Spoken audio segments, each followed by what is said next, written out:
It was a dark and stormy night, and the wind was howling outside. The old house on the hill creaked and groaned as the storm raged on. Inside, a group of friends had gathered to spend the night, daring each other to explore the rumors that the house was haunted.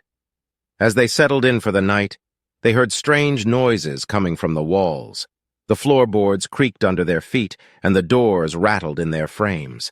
It seemed as though the house itself was alive, and it was not happy to have visitors. One by one, the friends began to experience strange occurrences.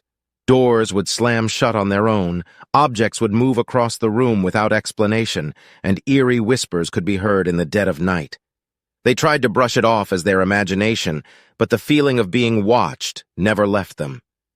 As the night wore on, the activity in the house only grew more intense.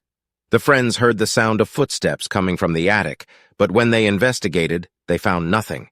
They felt cold spots in the air and saw shadows moving in the corners of their eyes. One of the friends, a skeptic who had been mocking the idea of ghosts all night, suddenly disappeared. They searched the house frantically but could not find him anywhere. As they continued to search, they heard his voice calling out from the basement. They ran down the stairs, only to find him standing in the middle of the room, staring blankly ahead. He did not respond to their questions, and they noticed that his eyes seemed to be clouded over. Suddenly, he began to convulse and let out a blood-curdling scream. They watched in horror as his body contorted and twisted as if he was being possessed by some unseen force. The friends tried to help him, but it was too late.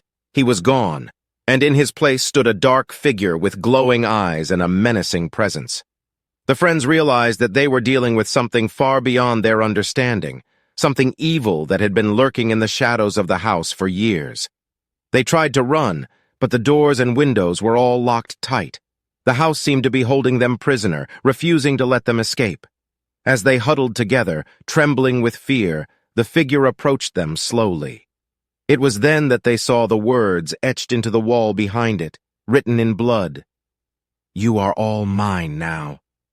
The figure lunged at them, and the friends screamed in terror as they realized that they were trapped in the house with a malevolent entity. They would never leave that place, and their fate would become a legend in the town below. Years later, the house on the hill still stands, a silent sentinel to the horror that occurred within its walls. The locals avoid it, and the bravest of them whisper about the things they have seen and heard there. But for the most part, it remains abandoned, a dark reminder of the dangers that lurk in the shadows of the unknown.